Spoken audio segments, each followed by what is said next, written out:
Hello and welcome back to another episode of Your Property Podcast. Today we are back with Jerry Alexander. He's going to be talking to us about his latest deal that he got, he was nominated for and then got the award at the Property Investors Awards. So, Jerry, well, we spoke quite a while ago now on a podcast where you were talking about a particular deal that was more of a it was similar to a HMO, but in the commercial world.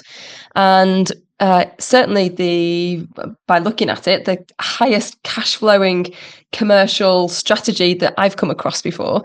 So I thought it'd be great to have you back and talk about what's happened since then and your latest project. So let's dive straight in and talk about this, the project that you got the award for. What was it and how did you get it? No problem. All right, Michelle. Nice to see you again. The last project we were talking about was a courtroom and mortuary and jail cells and all sorts of things in a building, which was a really interesting project to do, and it was finished. And then during the time we were talking, this other project we were working on, but it wasn't anywhere near complete. We just completed it last summer, and it's a bigger version of that property where we've essentially got a 200-year-old building. It's an old flour mill, it was about 7 stories. We've reduced it to 6 stories of multi-let space. So we have co-working in there, meeting rooms, venue space, private offices, and the whole building is top to bottom workspace, really. And I think what's interesting from my perspective is that it kind of took what we learned on the project that we discussed before and then really expanded on it. And it's a very bonny building, a very pretty building, but we essentially had to go back to the stonework, new windows, roof redone, new floors. I mean, the only things that were left really were stone, cast iron columns and timber beams. The rest of it is all had to be redone. But it's been a long project, 5 years really to get it all done. But partly that's because we phased it, partly because of the way we had to raise finance for it. It was a tricky one. And if we'd spoken to the bank about how much it was going to cost right back at the start, they probably wouldn't have funded it. So I had to do it incrementally and in stages. But essentially now I think there's about 34 units in that building, a business lounge, co-working space, which is separate, and overall about 13,000 square feet. It's sort of net lettable, as it were. And the gross revenue on that building is about 400k a year.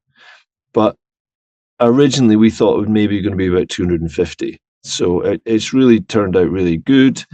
And you were talking there about high cash flowing. It certainly is, because we do serviced space, really. So we take the costs for, let's say, water or heating or lighting or whatever, and we roll that into the rent.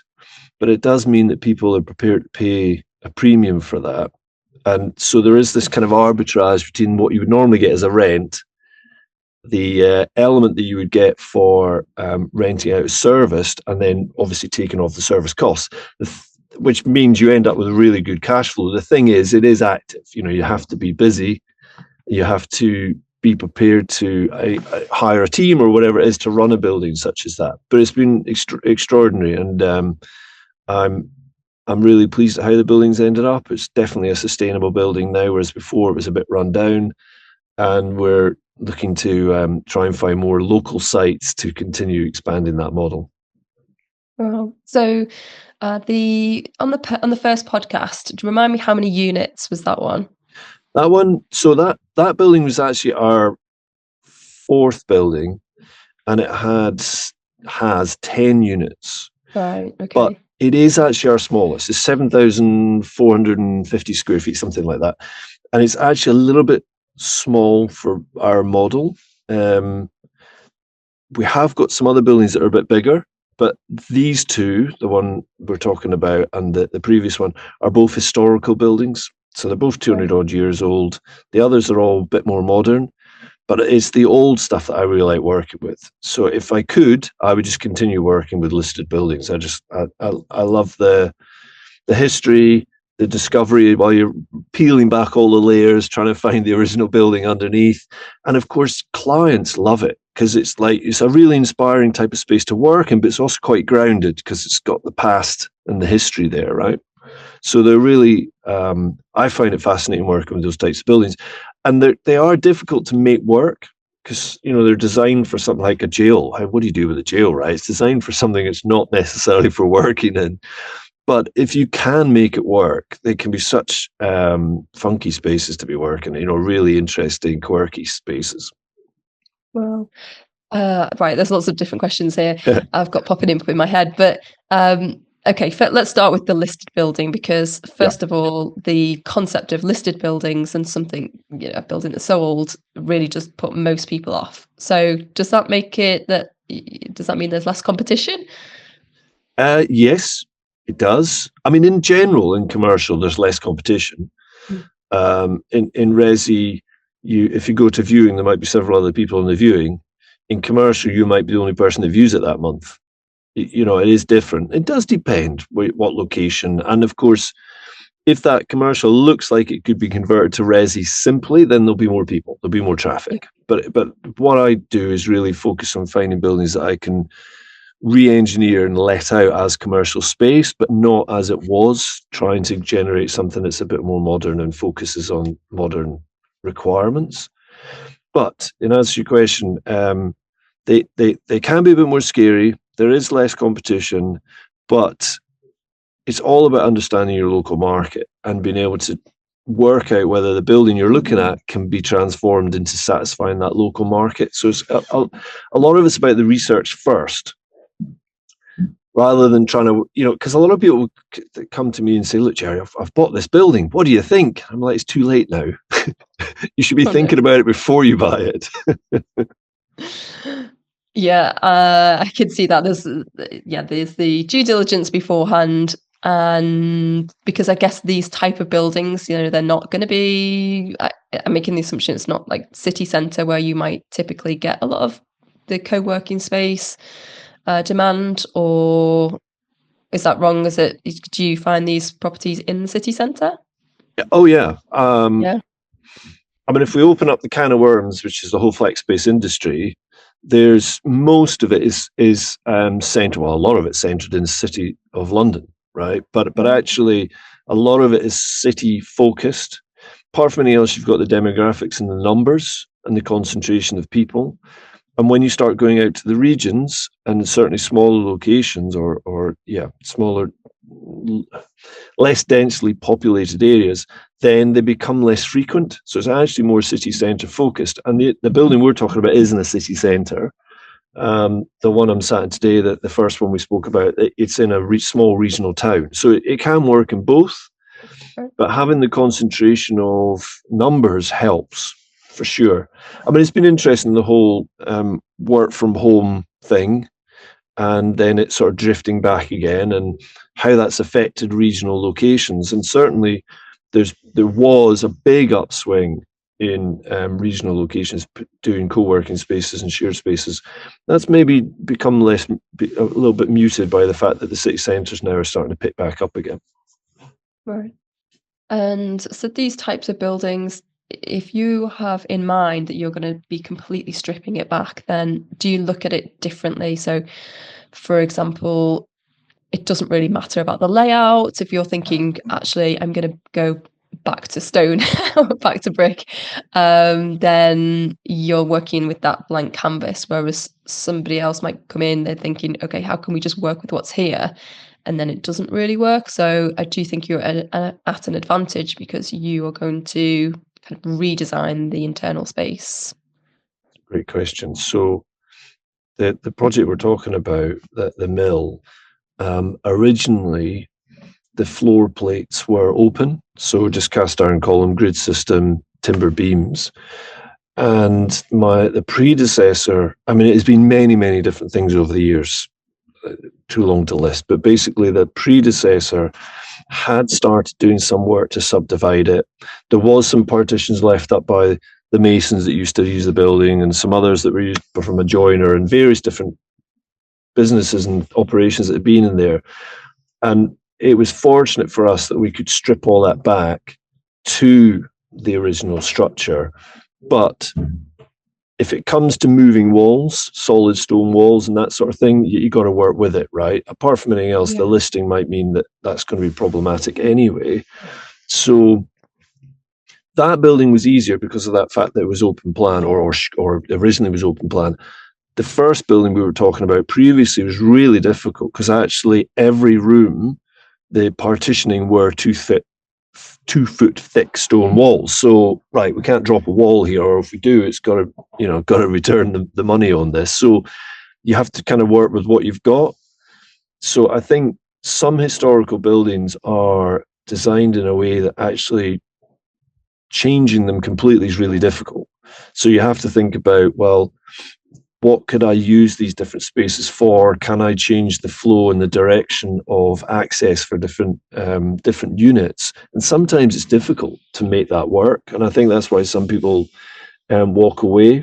But interestingly, in the sort of flex space market, you don't want everything to be the same. You don't want uniformity. You need lots of different sizes of units and combinations. Some people, you'll give them a nice big unit and they're like, yeah, but can you put up a couple of small rooms for me? It's like, okay.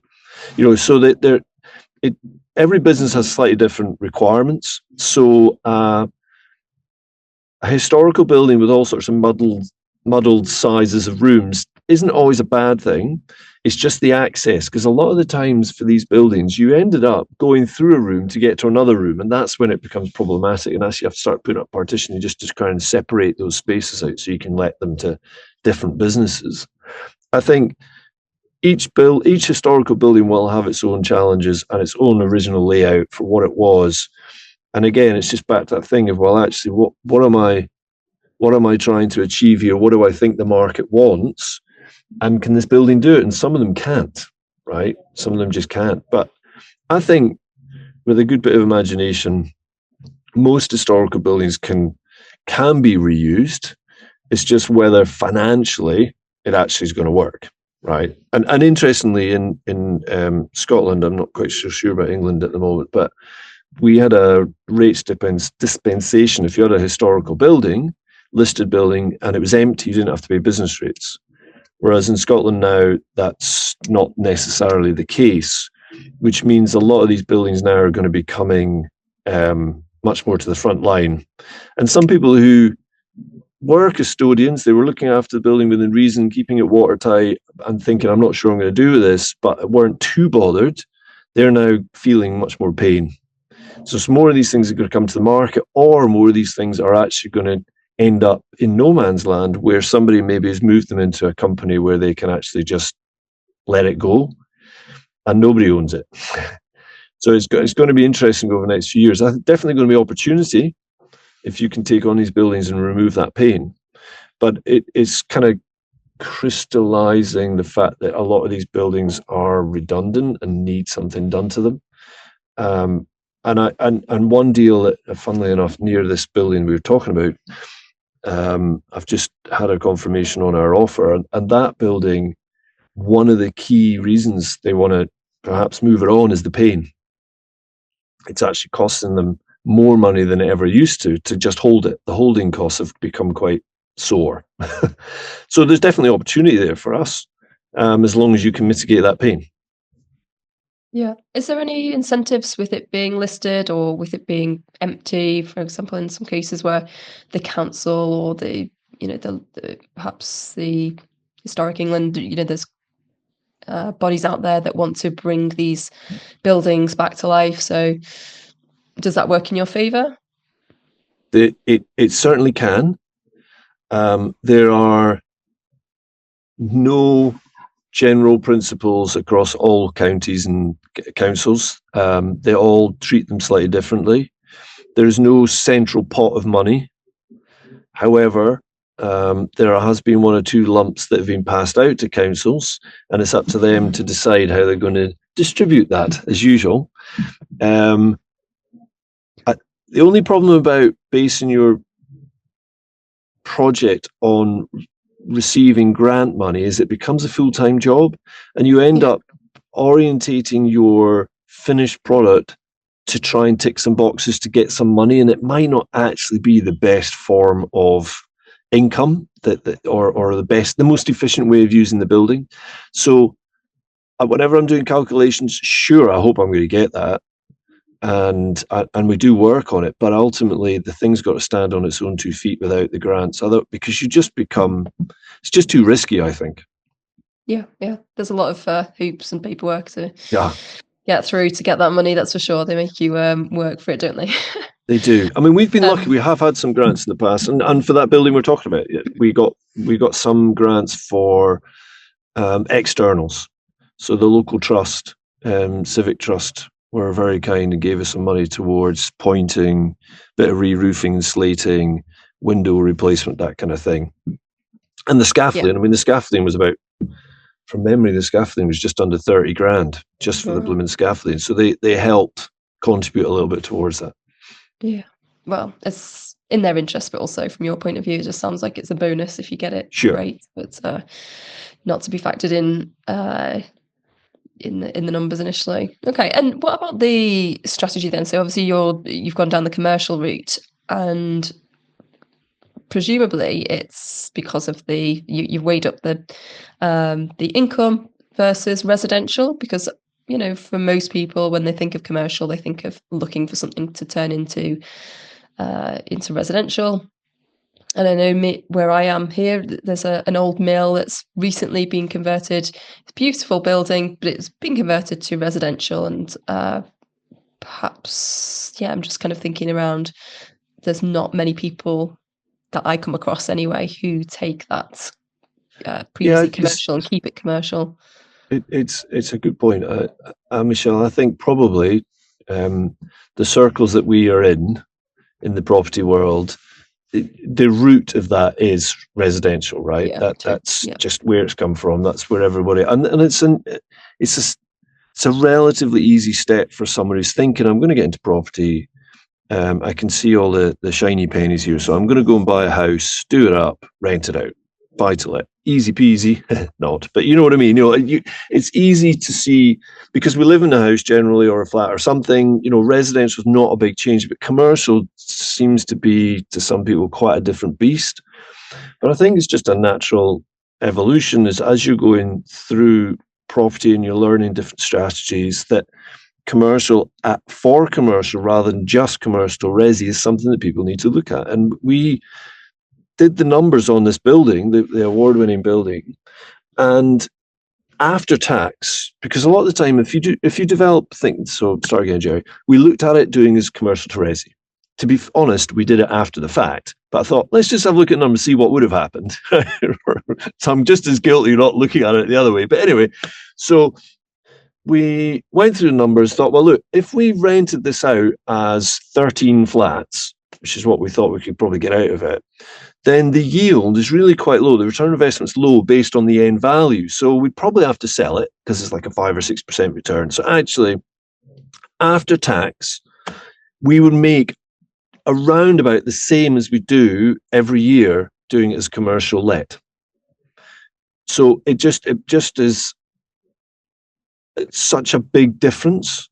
And the problem is, of course, when you do the residential stuff and then you do sell it, which often people do, it's your big partner called HMRC comes along and takes their chunk, right? You're just crystallizing tax. So in our model, we try and hold on to them, and the cash flow then helps with redevelopment, helps with maintenance, refurbishment, that kind of thing. And your momentum can build up much faster. So with your original question about, what was I thinking about doing commercial? Well, originally when I was doing residential, I just thought, well, how do I get more scale? I hadn't really thought about momentum or tax benefits and all that sort of stuff. Just how do I get more scale? So I ended up doing this commercial deal. And then luckily, that was a strategy that was being employed in that building that could work really well. We tweaked it, improved it, and then realized I need to be doing this properly. Because it gave me the cash flow that I was after. What I didn't realize at the time was that although I was trying to get more cash flow, what I was doing was really affecting the price of the building, because a lot of commercial valuation is based on the income. And I didn't know that at the start. So it's just interesting that a lot of people, I think, from the outside, particularly from a resi background, this is certainly what I was, think, well, commercial is, for me, probably going to be a small shop or an industrial unit, because I can see how that works. Everything else is a bit maybe more complicated, and actually that's probably accessible.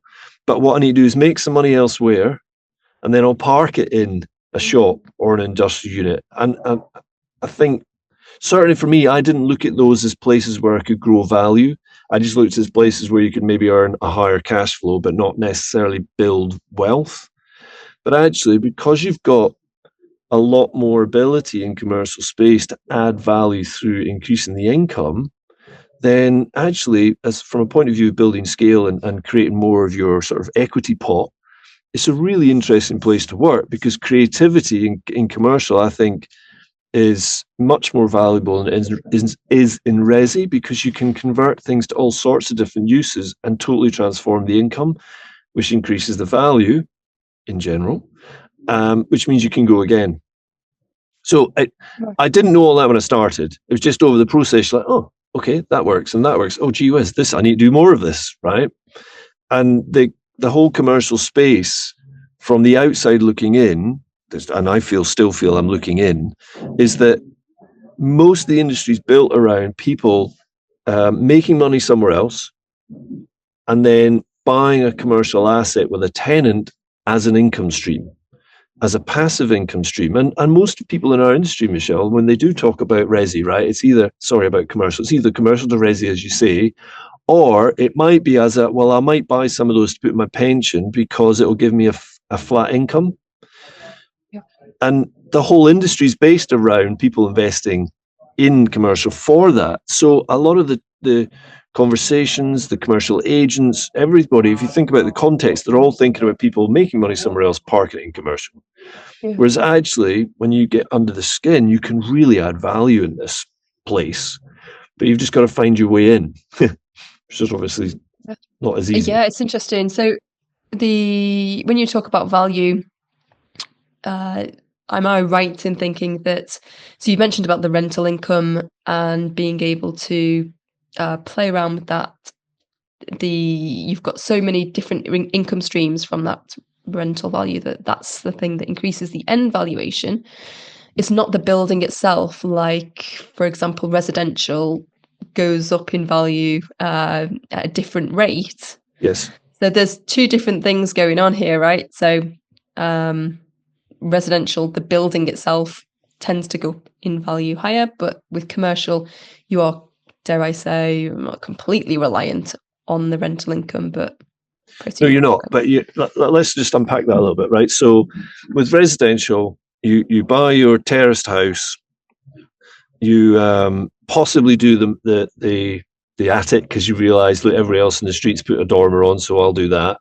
There's maybe a little bit of an extension you can do at the back, and you can't gold plate everything because it doesn't add value. But once you've done your little tweaks, you've added value, that's it. Now you're waiting for the market to go up, right? And a lot of people, investors, especially when the market's flat or not great, a lot of gurus talk about, well, at the end of the day, you buy the building, it'll go up in value over time. Historically, it always does. You're going to be good, right? But essentially, you're putting your hands, your income, it's not your income, sorry, your eggs in this basket, which is market controlled. Now, in commercial, there's absolutely a market control. So there is a yield expectation. So remember I was saying about people investing into the industry rather than within. So if the expectation is that commercial property and maybe a sector like retail is not doing so well, what will happen is, over the last few years, is that retail, because it became a bit of a pariah, nobody wanted to invest in retail, essentially the yield expands. So it goes from maybe 6 or 7% to 8, 9, 10, 12%, depending on where you are, sometimes higher. And that's the expectation of somebody putting money in. Look, this is riskier, so I want a higher return. And essentially what that means is, as a multiple, the value of the property comes down.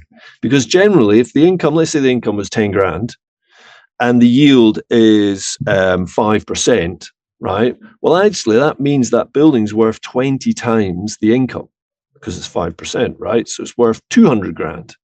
But if the expected yields increase out to 10%, and the income is still 10 grand, that building's only worth 100 now. So it can go the other way. However, that's based on the fact the income hasn't changed, because you've bought it with a tenant, they've got a 20-year lease, nothing's really changing, right?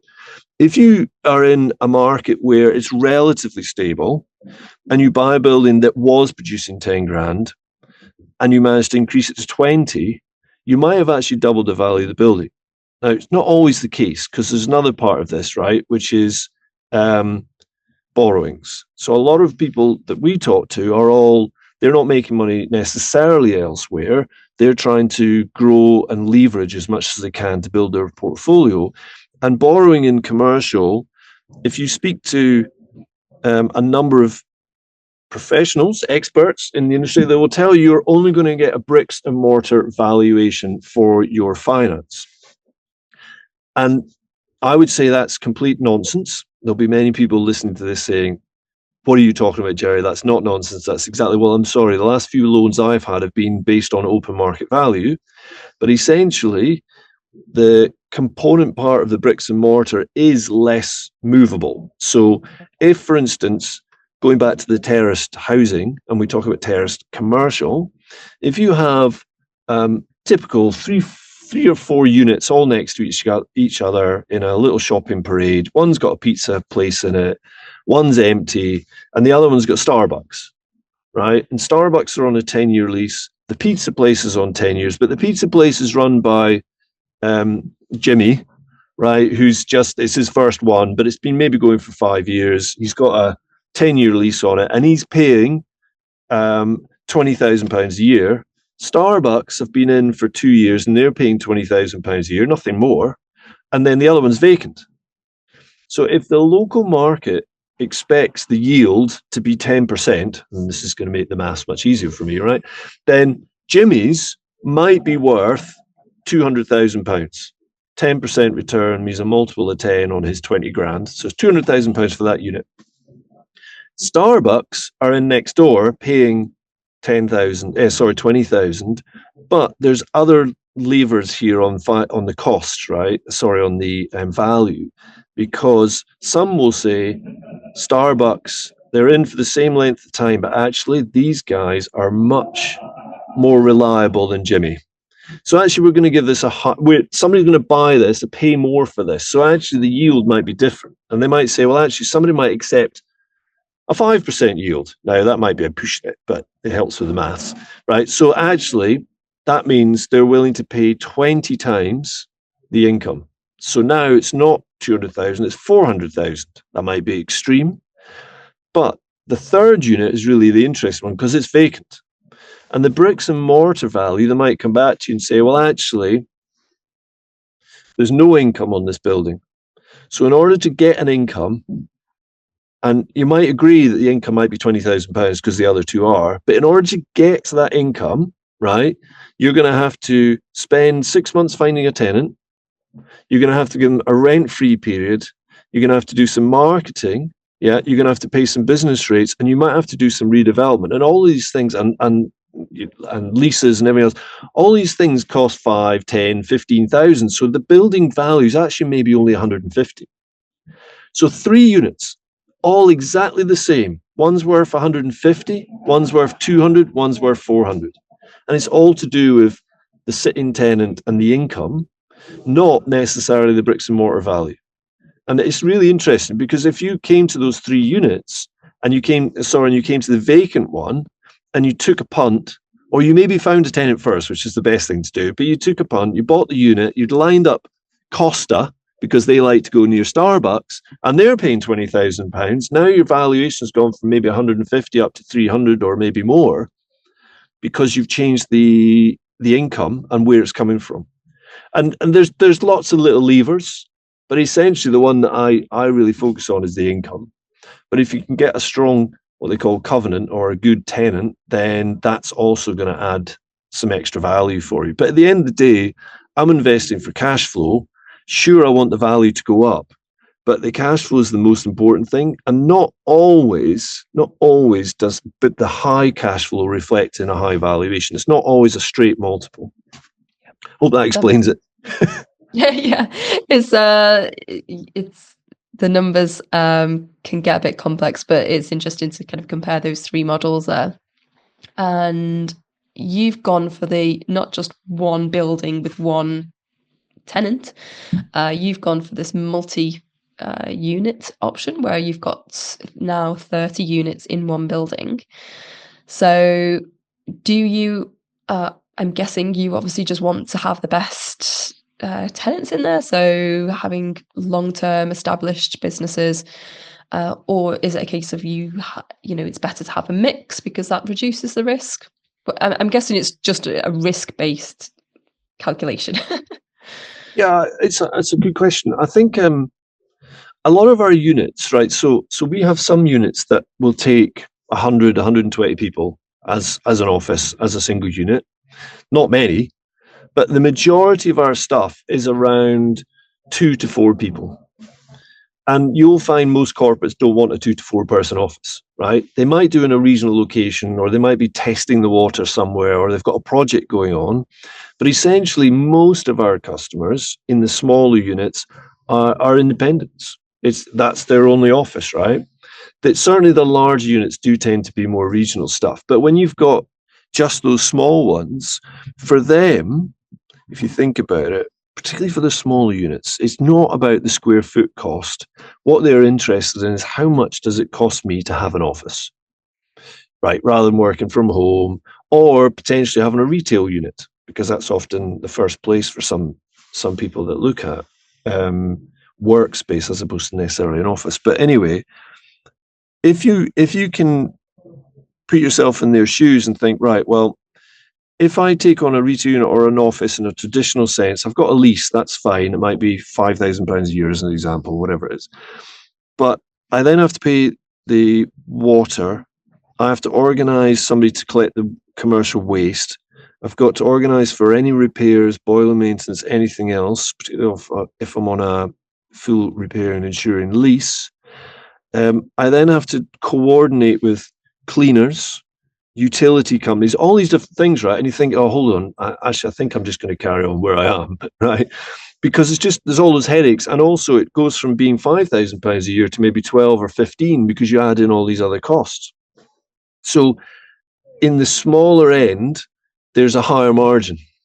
Whereas when you get to the bigger spaces, there's less margin because their options against lease space is becoming a little bit more, they're not equitable, but they're certainly, I would argue, are a reason for big companies to take flex space all the time, and there's certainly trends for that. But basically, those smaller ones seems to be the kind of, certainly for my business, that is kind of the sweet spot, is those 2 to 4 people spaces.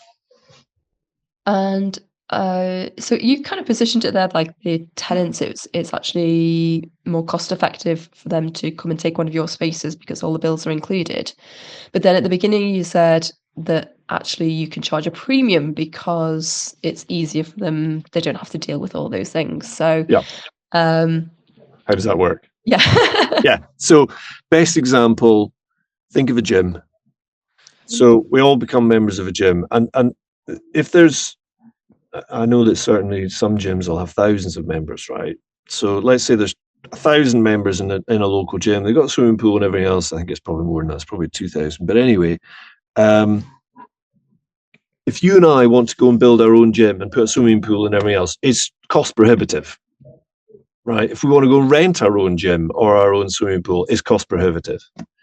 But if we do it as a collective and we all share the cost through a membership basis, then we can all afford nice equipment and a swimming pool and everything else. Just we have to share it with other people.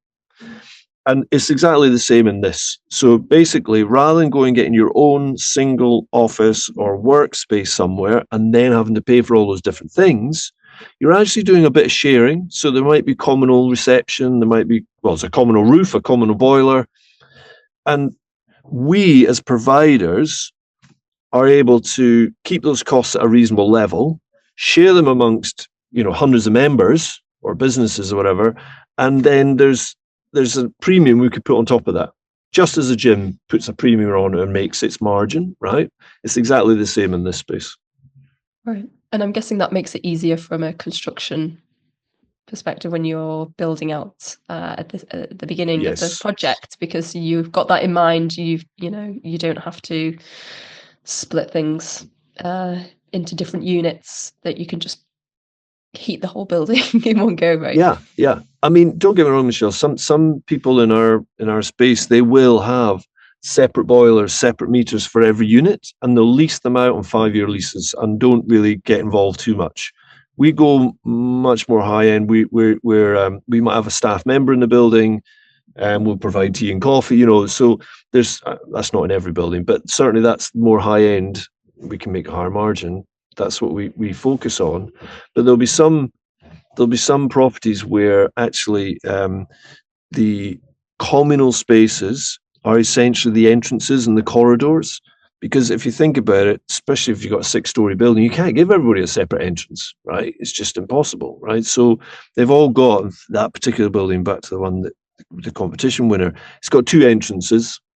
They are essentially the fire escapes. So from a building control point of view, you've really got to get those spaces right, and you've got to get your fire system and everything else right.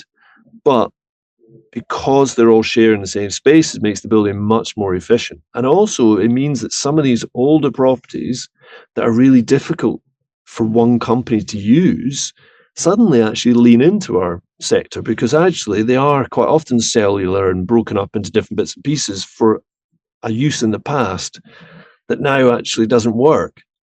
But for us, it can do. I mean, back to this one, having 6 jail cells in this building actually works really well, because they're great therapy rooms, right? They are. I mean, they're Victorian jails, right? Cells. So they've got pitch pine door, an arched ceiling, stonework. I mean, they're actually really nice, as long as the door isn't locked behind you, right? Yeah. Wow, concept therapy in a jail cell. It works. Moving back to what you said about scaling up, and you'd learned a lot from the previous projects that you'd implemented in this one. So what stands out, maybe 2 or 3 things that really stood out that you thought that made the difference in going for this bigger project, and what you kind of learned along the way? Okay. Scale definitely helps. So the first one, the historical buildings, is say 7,500 square foot. It's not quite big. It's not big enough to have a person looking after it. So it means that the technology and the stuff that you employ, or the ways to manage that building, need to be slightly different. When you go for a bigger building, there's the opportunity to maybe bring in team members, and for some people that might be like, I don't want to employ anybody, and I can understand that, but it makes such a difference when you've got the right people in there, because they're helping to create a sense of community and energy, a vibe. And it's really interesting when you go into buildings that aren't managed by people. Sometimes it can be very flat, and you go in, you think there's no atmosphere here. Why is this? And maybe they've got a shared space and there's nobody using it. And there might be some people listening to this who think, oh yeah, I've got a co-working space or a small space, and it's maybe 500 square feet or something. Why is nobody using it? It's because there's no atmosphere. And sometimes you just need to have a little bit of scale to be able to employ some people to really make the building attractive. It's slightly less tangible than rental, but it can really elevate your your rent, your income, because you're providing more of a community, and there's other sense of belonging, all that sort of stuff, which I haven't got time to go into. But basically, scale really helps, both from that point of view of providing an environment people like because of the less tangible stuff, but also because you've got overhead that's shared amongst much more, or many more, customers and square footage. Whereas if you went for a really small building and still had the same overhead, as we know, the numbers are just not going to work, right? So scale helps. It's not always possible or feasible, but scale really helps. Another thing is just technically fitting out spaces. The thing that's really interesting is if you get an architect involved to help do the fit out, of course, they really help with layout, building control, all that kind of thing. But actually, you need an operator's head on to know where the socket should be, where the internet needs to be, where the Wi-Fi is going to be. And actually, that's a piece that I hadn't really thought about too much before. I just sort of naturally did it. But when I'm working with people and helping them do the same, you realize that actually they're relying on the professionals to give them advice as to where things need to be and where they go. But actually, you need an operator to tell you where things need to go and how they work. And so just a small case example, right? If you have an open plan and you build lots of little units within it, and you build a corridor maybe to separate them all, where are you going to put your radiators, your lighting, and your sockets? If you put them on all those internal walls that you've put up, what happens if a customer wants double the size of space? If you want to drop a wall, which sometimes is totally worthwhile, by the way, then you don't want to move a radiator, a load of lighting sockets and power sockets, and internet socket. If you do, you want to be able to do it in the most cost-effective way. But if you haven't thought about that in the design stage, when that person comes along and says, can you drop this wall? And you think, hold on a minute, I've got a ring main running around there. I've got my heating pipes running around there. And all my lighting is for this one unit, is separate for the two units. So it's just things like that actually over time you think, right, okay, last time we did it, we forgot to put in a socket on the stairs for the cleaner. This time we're not going to do that. So it's those little technical things as you develop, you think, oh, do you know what? Next time, let's get better at that. Next time, let's get better at that. I guess the last, you said 2 or 3, so I'll give you a third one, right? The last one would be just around marketing and developing out your customer base. Originally, certainly in housing, you would build it and they will come. Now, sure, you might focus in on a certain sector, particularly if you're doing HMOs or SA, but generally you build it and they will come. In commercial, you really need to know the market you're targeting. And if you don't, you need to have the ability to flex. So being able to develop a building out in phases allows you to present the product you think the market wants to the market and then respond to what they're really requesting on the next phase. So being able to phase stuff and being able to be flexible in how your entrances work to allow that to happen is really, really important. Sometimes you can't make it flexible. You've got one entrance and everybody has to use it, and you've got some customers coming in and you're still building out another section. That's not ideal. but if you can phase it, that really allows you to tweak and make your building perform as best as it possibly can. And that was something we've learned over the last 2 or 3 projects is, right, okay, we think we know the market. Let's do this phase first. Then we'll tweak the next one. So yeah, that would be my 3. Okay. Well, the last one, let's wrap up on this idea of risk management then, because you mentioned that at the beginning as well about phasing out, and you mentioned about the finance element and how you had to do it this way to make the numbers work and get the funding. So is there any other things that are consideration for the risk management of such a big project that's got lots of moving parts other than phasing? Good question. Let me think about that. Phasing, yeah, absolutely. Pre-marketing, absolutely. Maybe even testing the market before you've bought. I mean, there's actually a couple of times where this is not ever going to be something you could do on every project, but I have actually, while I'm working on a purchase, I've started renting space from the current owner, right? And then subletting it to others. And I'll do it on a back-to-back license agreement, which basically means that if I'm renting it from the landlord for a 12-month period, then I'll make sure that the person I'm moving in or the business I'm moving in is on the same terms. So basically, if the whole thing falls apart, I can give notice, they give me notice, we can all walk away. But what that allowed me to do was to prove that there was a market for the product that I was trying to deliver. So then when I was going through the process of purchasing, it became much easier to get the finance because I already had some customers in place. That's not always going to happen. And sometimes you just got to be able to, it amazes me how many people don't market the space early. They wait till they've got this finished product, then they start marketing. It's like, no, you need to market it right way back at the start. As soon as you get the Harris fencing up, the sign goes up saying workspace coming soon, and you start doing viewings, because that also mitigates the risk, because you're getting people to come in and tell you what they want rather than you guessing what people want. So you just then, and certainly in that building that we're talking about, the one I'm sitting in right now, I remember going through the process of signage goes up in the Harris fence, Facebook page goes up, inquiries start coming in, people start coming to view, and we start pre-letting stuff. We haven't even worked out how we're going to develop it yet.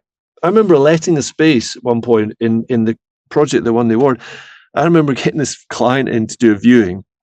They were keen to do a viewing, right? And I could show them spaces that were finished, but I remember going up the stairs, opening a door and saying, right, you can't actually go in because there's no floor. And I know there's no walls right now and there's no ceiling, but this is your space. Right, so there's no floor, there's no walls. There was an external wall, but no internal walls. And the roof was off because the whole roof was being replaced. And they took the space. But that was because they could see the other ones, right? And I didn't wait until it was ready.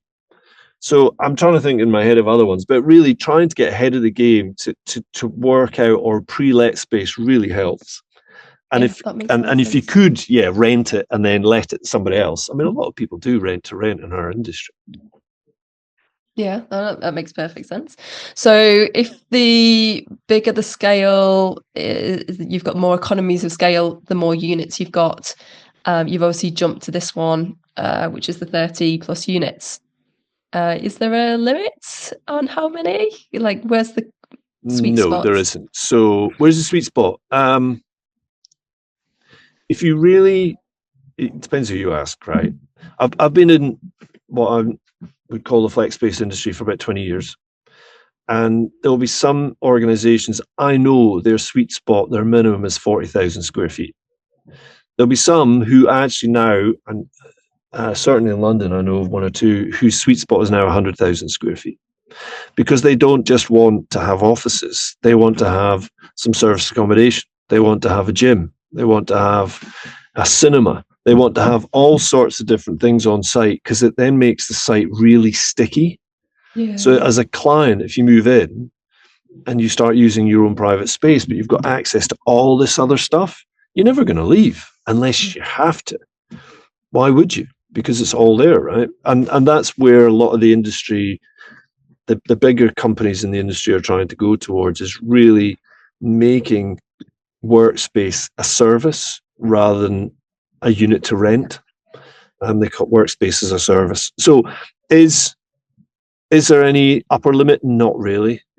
Is there a sweet spot? For me, it used to be 10,000 square feet. I would say now for us, really the sweet spot is 20,000 plus. Because as I said earlier on, the overhead can be fairly similar for 10 and 20. It just shares out over more square footage. We did buy a building during COVID. It's 35,000 square feet, so it will end up with a lot more units. And we're just sort of at the end of phase. We finished first and second phase. We're now sort of moving on to the third phase of development in that building. It will have a gym? I don't know. It's probably big enough to have one.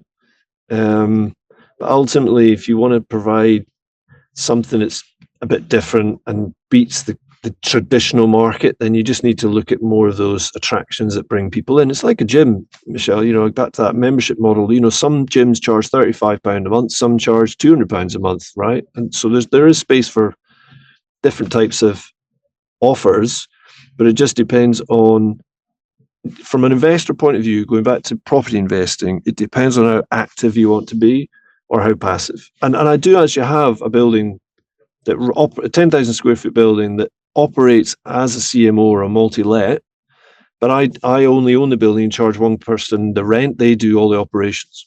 So it is possible still to be involved in the sector, but just have somebody else do the operations of the building. Well, it sounds like you've got quite the diversified part, not just the building itself, but obviously within the buildings. And it's fascinating. I'm wondering what's going to be, we can come back in 2 years' time and see where you've jumped up to. It is a step thing, right? And the next, not the next one, because the next one's probably just going to be an addition, but the one after that, I'm hoping will have a little bit of service accommodation in it as well. So I think there's a blend there. In fact, one of our customers in our consultancy side, they're doing a part hotel with serviced offices as well, and it's going to be really interesting to see how that model works out. Well, it sounds like you're doing something quite unique when you've talked about the other models where, that's more of a corporate setup and more office style, and there's Mm, nobody really, on the desk. There's nobody welcoming people. That's what I kind of have in mind when I think about these shared office spaces. Like, it just yes. doesn't appeal to me at all. That's why I'm work from home. However, like as you say, these old mills and bringing these listed buildings back to life and having people there just creates a different atmosphere and a different experience. So yeah, it sounds really exciting. Well, where can people find out more about this project and other projects and what you're up to? So Instagram would be jerryalexander.commercial. LinkedIn would be just probably, I think it's Jerry Alexander 101. It's something like that. Um, I do have my own podcast, Commercial Property Investor Podcast. So if you search up Jerry Alexander on most platforms, either some interviews will come up, but hopefully my podcast will come up. Commercial Property Investor Podcast.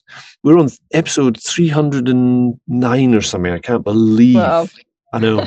Like how I thought they'd maybe do about 50. They're fun, aren't they?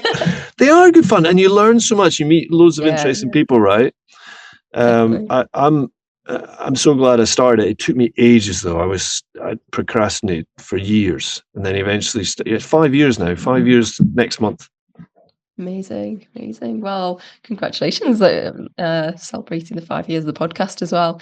That sounds like an absolute wealth of experience. So I'd encourage anybody who wants to get to know Jerry or find out about these projects to connect with him on the social media platforms. We'll put the links in the show notes so people can follow up there. But leaves me to say thanks very much for joining us today. Thank you, Michelle. Absolute Thank pleasure you. being back on. Absolutely. Look forward to seeing what's next with you, Jerry. Thanks. Amazing. Right. Okay. Well, for anyone else who is not yet a subscriber of YPM Plus, do click the link in the show notes for your free trial.